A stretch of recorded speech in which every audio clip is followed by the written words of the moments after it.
Bismillah ar-Rahman ar-Rahim. Assalamu alaikum, dear participants.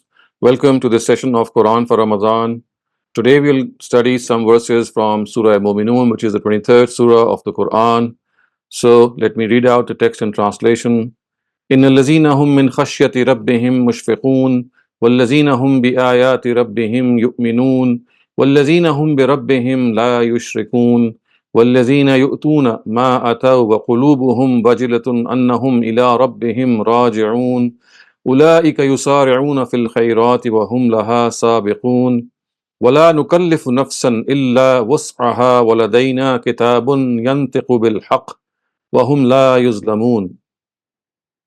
However, those who keep fearing the might of their Lord and who believe in the revelations of their Lord, and those who do not associate partners with their Lord, and those who, when give something for His cause, give with their hearts trembling, with the thought that they have to return to their Lord, it is they who are taking lead in good works, and they shall certainly acquire them in reality. We do not burden a soul beyond its capacity, and we have a book which shall accurately disclose what they had been doing in the world, and not the slightest injustice shall they suffer.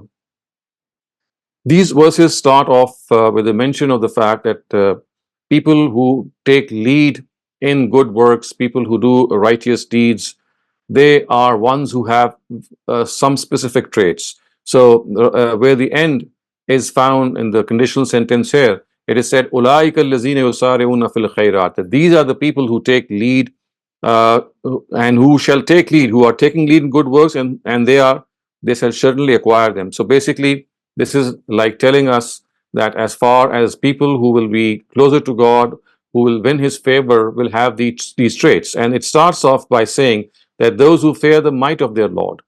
Fearing the Lord, fearing God Almighty, of course, is something that needs to be understood. It doesn't mean that God is someone who is we have to fear because he is sitting there trying to catch people and consign them to hell. He's there to punish a person as soon as he does something wrong. That is not the correct introduction to God. God has created this world, as He has said, for trial and test. And the next world, He says that He has created for His own mercy, for the manifestation of His mercy. So He would like to reward people in the hereafter for what they did. And He says that it is only the misfortune of some people that they would land in hell because of their own misdeeds. Otherwise, كَتَبَ عَلَى نَفْسِهِ الرَّحْمَةِ لَيَجْمَعَنَّكُمْ إِلَى يَوْمِ الْقِيَامَةِ. These are the words that He has made mercy incumbent upon Him so that He should gather people towards the day of judgment, implying the fact that He wants to show and dispense mercy on this day of judgment. It is the misfortune of people who, as a result of being evil, malicious, and viceful, end up in this ignominious punishment of hell. So the fear of God has to be understood, as I said earlier on, and that is that the Almighty wants us to behave in a way that is befitting for our own betterment, something which is good for our own future. So His anger doesn't boil because we are doing something which is against His benefit. His anger boils when we do something which is against our own benefit. It is something very similar to the anger of our own parents. When they are annoyed at us, it's not that they are gaining something out of that. All that they do express is that they know that if we are not doing certain things for our own betterment, then this makes them furious, this makes them angry. In a very similar way, at a much larger scale, at a much more comprehensive level, the Almighty also feels that anger when we don't behave that we should. So when it is said that you fear God Almighty, it actually means to fear His anger, His majesty, His might, because what we are doing is we are trying to punish our own selves by belittling our own selves, by not following something which behooves us, which is in accordance with our nature. So if this is what the fear of God means, it actually arises out of His intense love. So when we don't want to displease anyone, why is that so? If we think a little more deeply, we'll realize it is so because we love that person very much and we would not like that person to be angry with us, because that love is always something which supersedes everything else. And this love is something that supersedes ourselves and our own undertakings vis-a-vis the Almighty. So to love the Almighty in a way that we are able to gauge this world and understand this world as a manifestation of how He has provided for us, how He is looking after us, how He has been magnanimous in giving us so many means and resources and so many blessings. So, this is very important to realize. In particular, our younger generation and our children, they must be introduced to God in a very positive way, and His fear should be instilled in them, not in a negative way, but in a positive way, just as the fear of losing something good might overcome us, and we would not be it would not sit in a proper way with us. So, in a very similar way, the love of God and the fear of God have to be understood in this perspective. The next thing which is mentioned is وَالَّذِينَ هُمْ بِآيَاتِ رَبِّهِمْ يُؤْمِنُونَ, who believe in the revelations of their Lord. So this belief, of course, is something which is not a blind belief. It's not a blind faith, as the Quran has said at several instances. The verse that we encounter at the very beginning of Surah Baqarah is يُؤْمِنُونَ بِالْغَيْبِ.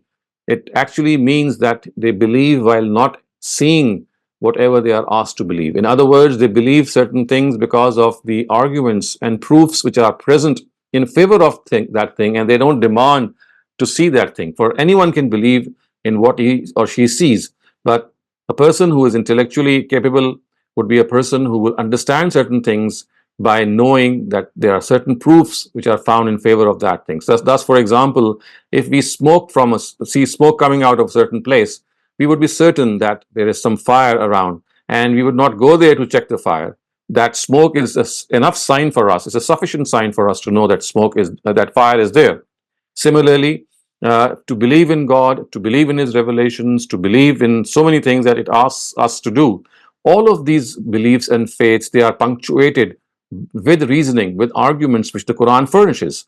So when the Quran asks us to believe in its revelations on what it says, what it encapsulates, whatever things that it puts forward, all of them, they are substantiated and corroborated by sound proofs. So the fact that there is going to be a hereafter, this is something which the Quran substantiates. It does not want us to have a blind faith in the hereafter. It does not want us to have a blind faith in the prophets of God, and neither in the existence of the Almighty, because it reasons out, it explains how these things, how these phenomenon, they exist, how they are present, and you don't need to be blindly believing in them, but everything has its proof and everything has its corroboration. And this makes us connected to all these things in a very positive way. Otherwise, we are more connected to that thing in a blind emotional way. So the Almighty wants us to accept these realities on the basis of arguments and proofs. And that is why these revelations, as you can see from many other places in the Quran, they address our mind, and they ask us to reflect and to deliberate and then to understand and act. So this is, of course, the reason that we are able to communicate this reasoning to other people as well. Because if we are not able to communicate the reasoning behind a particular belief, there would be no means of communication. Otherwise, a person who chooses to believe whatever he does believe is someone who would always stay on that belief, because you'd not be able to communicate the reasoning of your belief. So unless you are able to know, that communication will just remain a blind dogma. And it is here that the Quran wants us to deliberate, reflect, and then understand and follow what we believe. وَالَّذِينَ هُمْ بِرَبِّهِمْ لَا يُشْرِكُونَ. So a natural consequence of this is that they are those who do not associate partners with their Lord. Of course, this is something which is absolutely understood and at the same time acknowledged, that as far as human beings are concerned, they cannot have any knowledge that God has partners unless God Himself conveys to them that He has partners. And when people do associate partners with Him, it is in fact something that they do out of their own fancy. And that is why the Almighty says that you're doing something about which you have no proof. It calls this action, this attitude, to be iftara Allah, which means to impute falsehood to God. And about this, the Quran says that deliberate polytheism is the only thing that the Almighty will never forgive. He can forgive all other things, but deliberately associating partners with Him is something which is unforgivable, because about this we have no knowledge. We are concocting and fabricating something out of our own selves. وَالَّذِينَ يُؤْتُونَ مَا آتَوْا وَقُلُوبُهُمْ وَجِلَةٌ أَنَّهُمْ إِلَىٰ رَبِّهِمْ رَاجِعُونَ. And those who, when give something for his cause, give with their hearts trembling, with the thought that they have to return to their Lord. Again, this is something which is mentioned copiously and abundantly in the Quran, that the believers, the righteous people, the people who would like to follow the path of piety, are ones who always give what they have for the cause of God. And this is something that they give with this trembling of the heart. And this trembling of the heart tells them that, well, one day they have to return to God. And as a result, whatever they have given in the way of God, for the cause of God, is going to return to them in a manifold way. And that is why Prophet Jesus is reported to have said that you place your wealth with God, because wherever your wealth is, your heart is. So if you place your wealth with God, your heart will be attached to God. So, in order to understand this very, very deep concept of the Quran, in fact, of all holy scriptures, we have to make this effort to spend whatever we have for the cause of the Almighty. I also have been pointing this out in this holy month of Ramadan, that this is a month in which charity and charitable acts, they are rewarded manyfold, and this is a time in which giving in the way of the Almighty becomes very easy for us. And it is said that the Prophet would also become extremely generous in this month, as generous as the wind as it passes and spreads its blessing and fragrance to every part. So let us find opportunities in this holy month to spend for the cause of God. These opportunities at times they don't come to us. We have to go and find out those opportunities. The Quran has referred to this in a very grand style in many ways. It says, "Allazina yunfiquna amwalahum bil-layli wan-nahar," that these are the people who spend for the cause of God day and night. Day and night is an encompassing expression. It doesn't mean day and night. It means all the time, as much as possible. It encompasses our life. It says that whenever they are spending something, they're always looking out at, if there is there an opportunity, they find out these opportunities, they create these opportunities, they go to people, to organizations, to areas where people might be living in misery, and try to contribute as much as they can. And the Quran says, "Ulaika yusari'una fil khayrati wa hum laha sabiqun." And that is, it is they who are taking lead in good works, and they shall certainly acquire them. So this Quranic word or this expression, "Ulaika yusari'una fil khayrat," that these are the people who try to take lead in doing good works, is something which should be a source of inspiration for all of us, because the Almighty has said that as far as our innate abilities are concerned, the traits that we have been given by the Almighty, we cannot change them. We cannot change the things that we have been blessed with. Of course, there are things that we might to a certain extent, but by and large, what we have been innately blessed with is something that we will have forever. So the Quran has said that do not covet things that you cannot get, which is something that the Almighty has already blessed you. But if you have to do something, if you have an area to choose, then that is the area of piety, because this is an area which has a very wide scope. It's like an empty field. It's a vast empty field, and a person can run as fast as he can to do as much pious works as he or she. This would not depend in any way on his or her intellect, or on the circumstances that that person is living in. It is a vast field. It is a field which is vacant. It only needs an effort.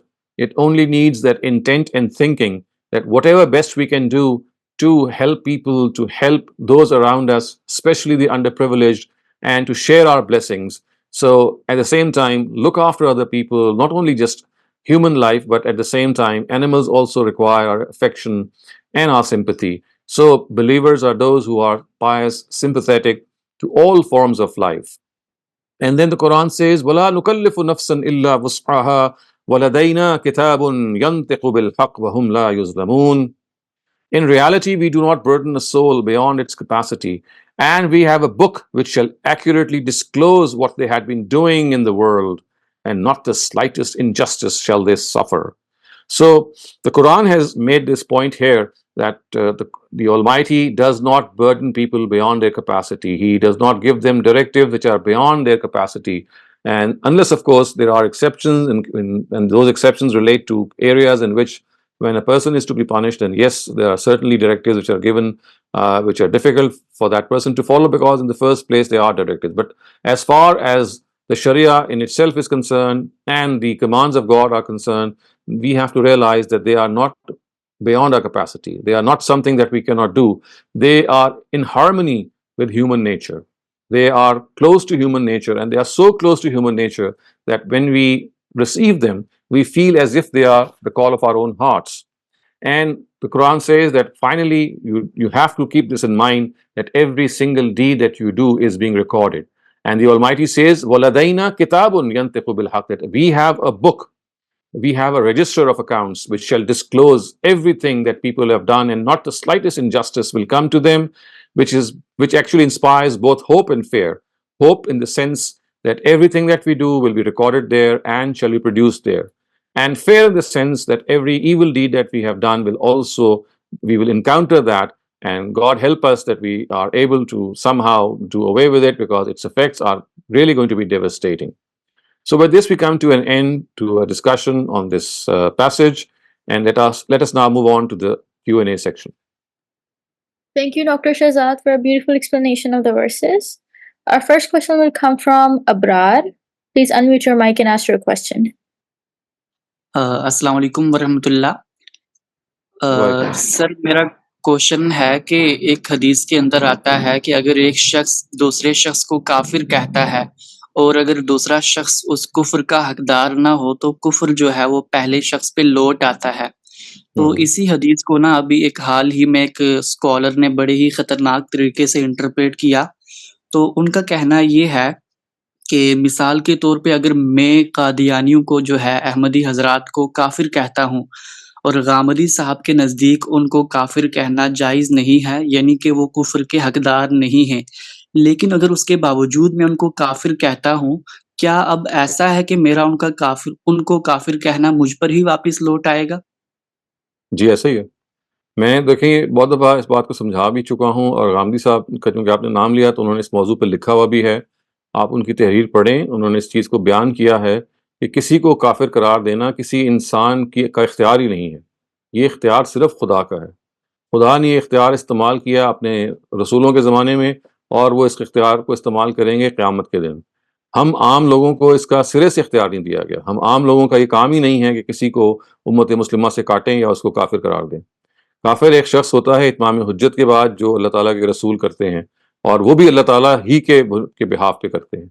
इस वजह से सबसे पहले तो कोई आदमी अगर ये काम करता है तो उसको ये सोचना चाहिए कि वो कोई दलील लेके आए कि उसको ये इख्तियार दिया गया। एक काम का इख्तियार सिरे से इंसानों को है ही नहीं, ये इख्तियार सोलली और सिर्फ अल्लाह को। Thank you, Dr. Shehzad. Rafia Khwaja, you may ask your question now. Assalamu alaikum, Dr. Shehzad. Dr. Shehzad, as we all know, a man is allowed to marry 4 wives if he wants to, under circumstances. My question is, if one wife feels that she hasn't been given sufficient allowances like the others, or is not given enough time, can she take her husband to court? But if she does that, he can divorce her. So does she have any way of coming out of this situation, or what is the solution for her? The only solution is to make the husband realize that he is doing something wrong, and use the pressure, the moral pressure of close relatives and the society at large as much as possible, or otherwise strike a compromise and accept what is being doing, because otherwise there is always this chance, as you have said, that if she takes the matter to the court, then she might end up high and dry and being left out by the husband himself. So it's best that she tries to make the situation come into her own favor through family pressure or through other means. Otherwise, if she thinks that this is something that she would like at all costs, then she might get that allowance from the husband, but she might end up losing that husband. Thank you, Dr. Shehzad. Next question comes from Saima Khan. You may unmute your mic and ask your question. अस्सलाम वालेकुम। मेरा question जो है बैतुल मामूर से मुताल्लिक है कि like what is that, is it क्या कहते हैं, ये वाकई में जो है ये मकाम है, क्या कहते हैं, I don't know where, like, और actually, if you I understand. If you look up I would suggest that if you're able to look up the exegesis or tafsir of Ustaz Amin and Islahi or Ustaz Javed and Ghamidi, they have explained how this word actually refers to the earth itself. Well, Bayt al-Mamur means the inhabited place. And the way it has been mentioned in Surah Tur, and it has been mentioned as an event to which is being borne witness to. Like these verses of the Quran actually says, "Wal Bayt al-Ma'mur wa Saqf al-Marfu." So, and then it goes on to say, "Inna azaba rabbika lawaqi," which means that all these events bear witness that the punishment of the Almighty, of the Lord, is destined to come. So basically, there is a causative effect between the oaths which are sworn in the beginning on the premise which is sworn, which is stated right next. So basically, these are events or these are instances which bear witness to the fact that there is going to be a day of judgment. So how does this Baitul Mamur or this earth bear witness? Of course, the way it has been looked after, the way it has been cared, the way the providence has made it possible for us to live. It shows that the Almighty has given us so many blessings and privileges by being made inhabitants of this earth, that He is going to one day call us to account for the privileges that we have enjoyed. So basically, it's a sequence of oaths that you'll find at the beginning of this surah. And I've just tried to briefly refer to this explanation. Otherwise, as I said, if you can look up these two commentators, you'll find a more detailed explanation there. Thank you, Thank Dr. you. Shehzad. There's a question in the chat that it is stated in the Quran that the meaning and the purpose for which humans and jinns are created is for the worship of the Lord. But if someone questions why did Allah create that one individual specifically, example, why create me when there are so many others? What would be the answer in terms of religion? I think the act of creation is something which is an act of mercy. The Almighty has given us the opportunity to live this world in the best possible way we can. He's given us so many opportunities, so many things that are available to us.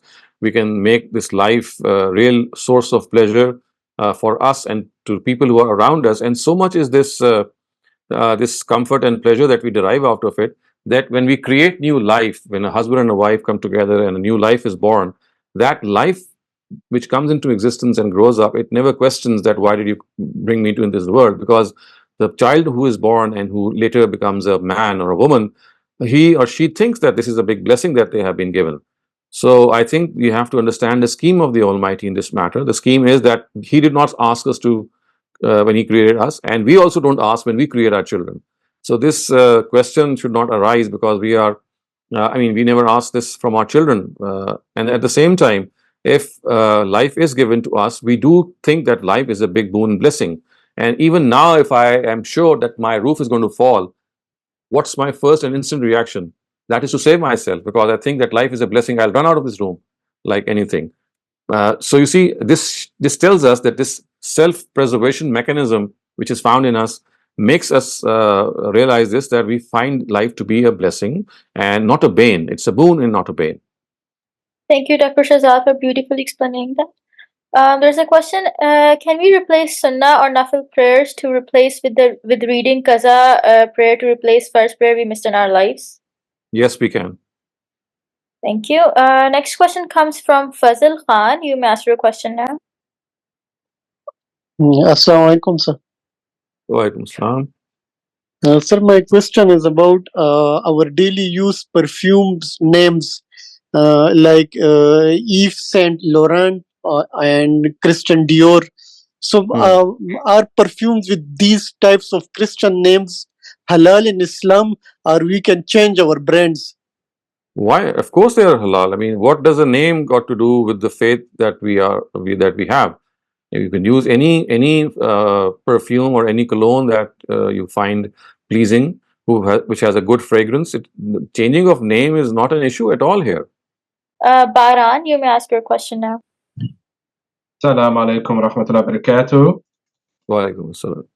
Sir, my question is about, for example, I have not have the best Ramadan because of my school efforts, but now I have a lot of free time, and they say that the last 10 days or 10 nights are, if you do them well, they are better than what has come before. So if I would increase my ibadat in these last 10 nights, would I make up for the Ramadan, the previous 20 days, I could not have done as much as possible.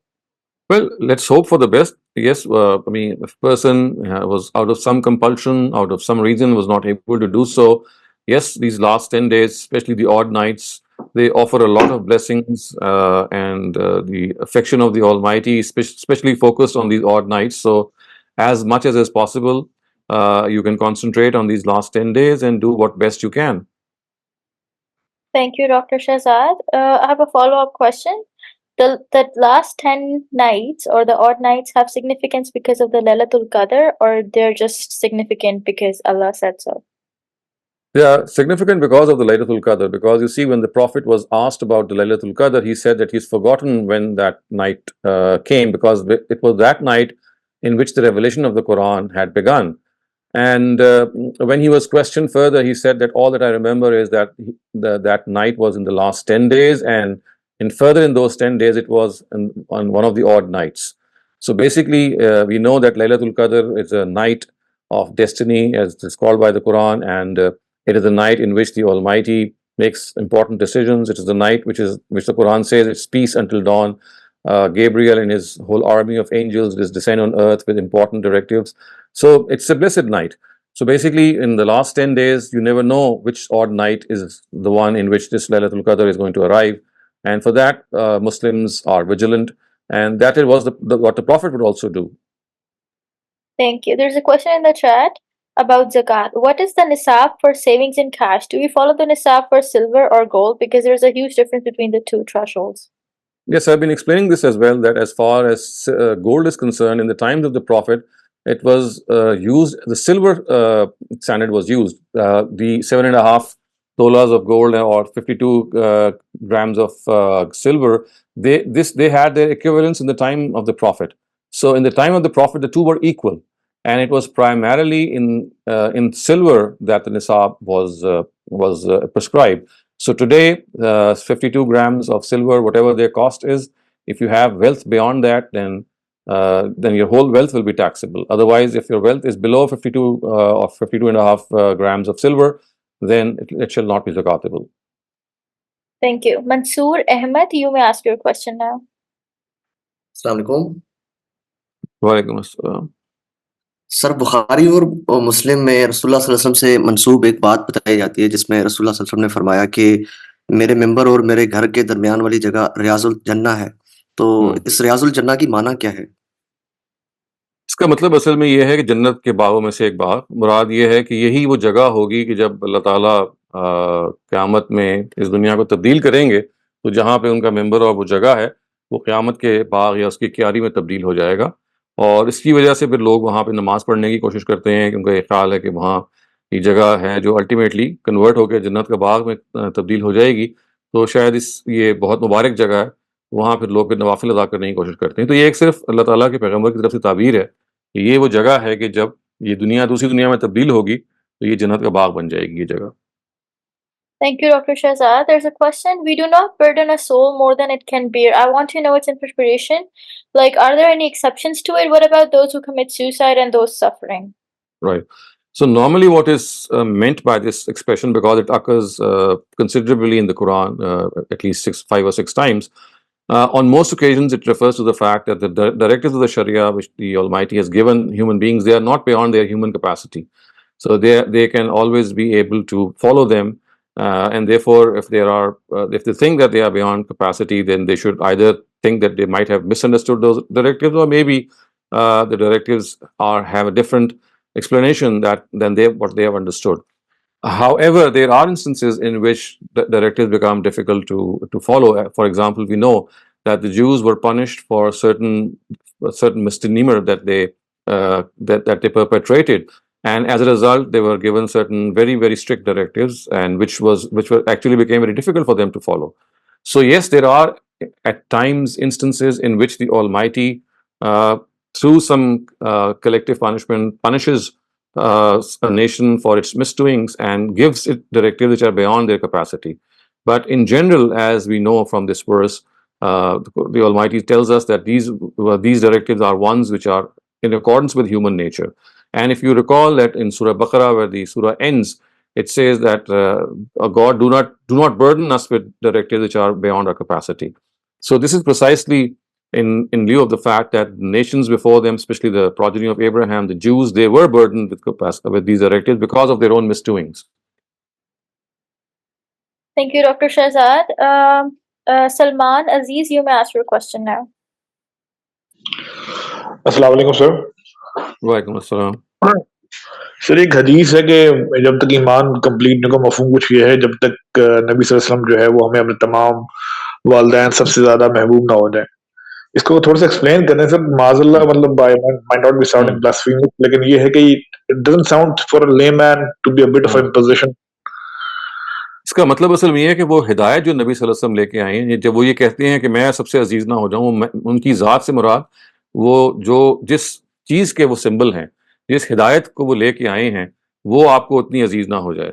यानी नबी सल्लल्लाहु अलैहि वसल्लम की जो ज़ात है वो हमें क्यों अजीज है? वो अजीज इसलिए है कि वो अल्लाह ताला के आखिरी पैगंबर होने के नाते वो उस आखिरी हिदायत के हामिल थे। उस आखिरी हिदायत को उन्होंने खुद रिसीव किया, बहुत सारी तकलीफें बर्दाश्त करके उनके और उनके सहाबा ने उनको फिर आगे ट्रांसमिट किया। तो बुनियादी तौर पे ये उनकी मसाई और कोशिश है उस दीन को प्रिजर्व करने की, जिस दीन पर हमारी आखिरत का इन्हिसार है, ये उसकी तरफ इशारा है। Thank you, Dr. Shehzad. Saira, you are next, and you may ask your question in Urdu as well.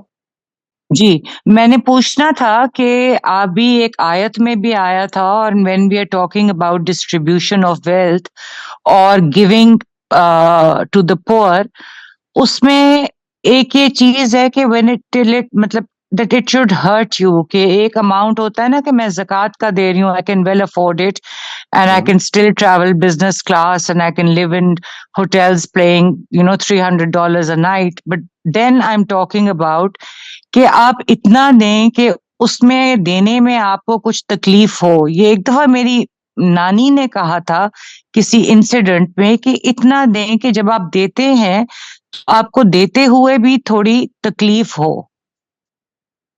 देखिए, इस तरह का कोई कॉन्सेप्ट मेरे इल्म की हद तक कुरान में तो बयान नहीं हुआ कि आपको तकलीफ हो। कुरान तो इसके बरक्स 2-3 और बातें बयान करता है। वो ये कहता है कि अगर आप अपनी ज़रूरत को रोक के दूसरों की ज़रूरत पूरा करते हैं तो ये सबसे बड़ी चैरिटी है।